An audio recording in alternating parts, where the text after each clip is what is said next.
Hello! And welcome to Instant Finish. We're back, baby. Yep, it's the third instalment of Sontaran versus Rutans.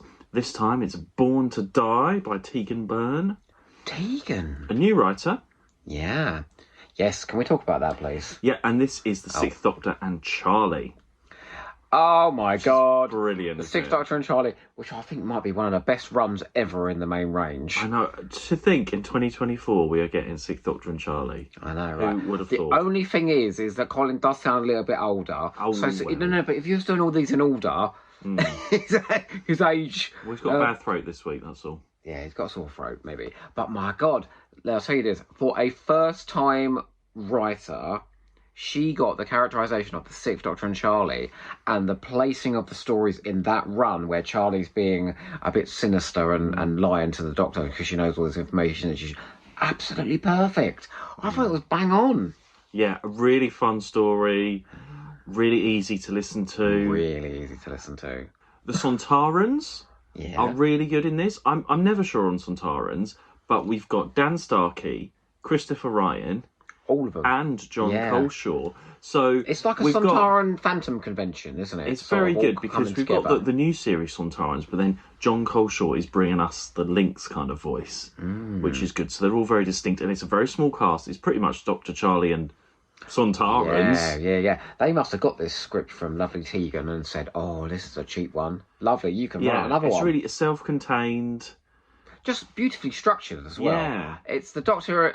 I'm a bit of an old fart, and I like it the Doctor and the Companion just land on a planet. Lovely holiday planet they're going to, bit of a rest. Explore, bit of a mystery. Find this little creature. A bit like the Hundra, actually, recently. I find this little creature that's in distress, and then they realise that terrible things are happening to the inhabitants of the planet. Sontarans appear. Bang! You got your mystery. And we got some Rutan mischief in there as well. Mischief? Well, I'll tell you, it's not a Phantom convention. They ain't signing signatures this time. They're polluting the Sontaran blood.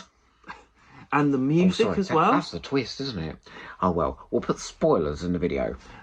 The music as well stood out for me. The music was wonderful. I mean, bizarre. Joe Kramer, I don't know what you are on, and I don't know what you think you're scoring from scene to scene. I mean, it's all over the fucking place. No, but I like it because it's not trying to be Murray Gold. It's not trying to be a new series soundtrack. Yeah. It's its own distinct style, and it just stands out. And it was there was a sequence, wasn't it, where Charlie was with a Sontaran, and it started going like, da-na-na-na-na-na-na-na-na-na. I like that though, because then you remember, like the ones that I remember are those ones that stand out, like the Haunting of Thomas Brewster music. Oh no, I love that.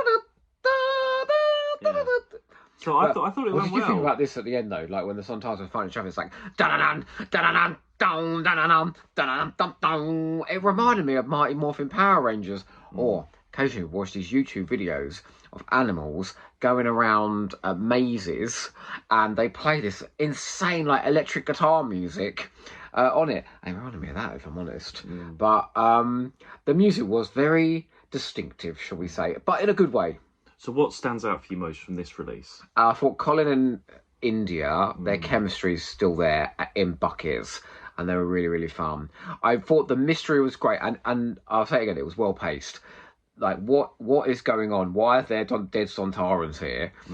That's the main mystery. So they come in, they're working alongside the Sontarans. So you've got the Doctor with one and Charlie with another. So you've got sort of culture clash and comedy taking place as well.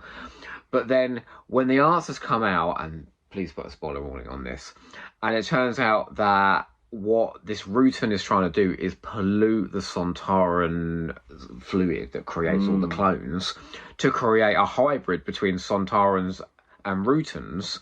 Let's call them Rutarans.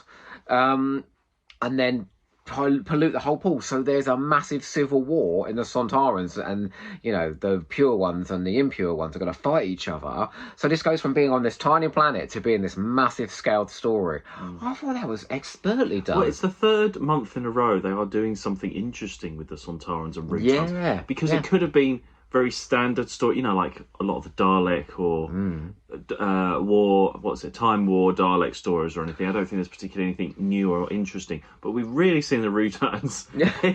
We're learning a lot about the Rutans. The Sontarans are more... They were trying to set up on Earth, weren't they, Joe? It's made me like the Sontarans more. I feel like they're more palatable.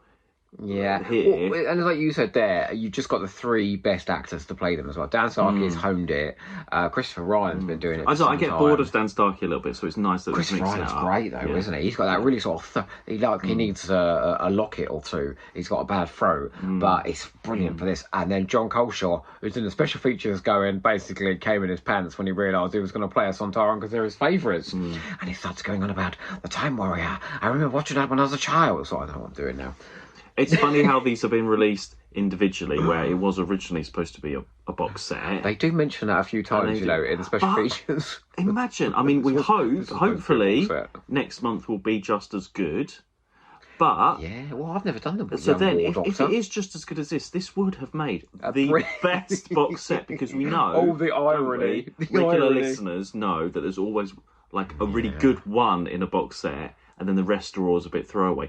If this was a box set of 4, hopefully, if they are all just as good as each other, this would have made a brilliant. It'd be the first time there's a box set where there's every. That's probably why they did them individually. They're like, we can't break our rule as having only one good story in each box set. This did remind me a little bit of the first one, Battle of Giants Causeway, which again started with, weirdly enough, Charlie, the Doctor and Chris landing on I think it was Giants Causeway. Yeah, where's that? Ireland.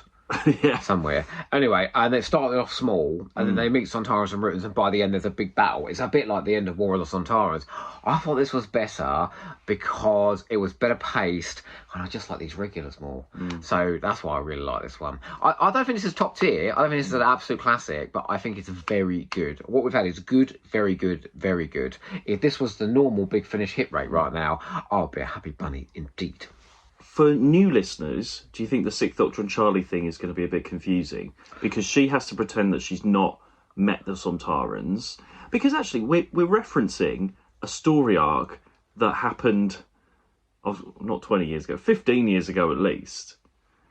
And so are people going to be confused that you've suddenly got... If you're I don't think so, no, getting because into this, does it matter? It's so gently done in the story. There's like basically 2 references where she says, "Oh, I know this, please don't tell the Doctor." So you might think, what's that all about? And he goes, what is it? At one point it goes, yes, and they've been polluted with green. And she goes, Rutans. Goes, how did you know that? And she goes, well, I just presumed the Rutans were green, because monsters are always green. I've got a theory. We have been slowly being drip-fed Charlie Pollard in a couple of releases recently. We had years and years without any India Fisher and Charlie Pollard we've got a glut after her story arc finished. And she's slowly been brought back in. Do you think they're building up to Charlotte Pollard Series 3 finally being made and released? And we're being introduced to her slowly so that when they release that, people will still remember her? I hope so. Do you reckon? I don't know. I'll be there for it, because we love India Fisher. You are the second queen of Finish Big after Lisa Bowman. I mean, I think I was always going to love this because it was that pairing. Yeah. Whatever kind of story it was. It could have been a really dull story. It's basically your favourite audio doctor. Well, one of your favourite audio doctors. And your favourite audio companion. I think I would have always liked this. But it was a good, fun story, well-produced story on top of that. I don't know that the climax was as clever as it could have been. Well, but I think the build-up to the climax and all the crazy music and all the battles and that, I was fully immersed. I don't think it wouldn't have stretched to a 4-parter. Oh, no. None of these It's perfectly timed. It fits that just over an hour or just under an hour. I'm going to say this, that wonderful John Dorney, who won the J in my recent Big Finish A to Z, the much coveted J. He's script editing this, and I actually think he's carved out a really nice box set. And he said as well, when this was coming out, I'm really excited for people to have this.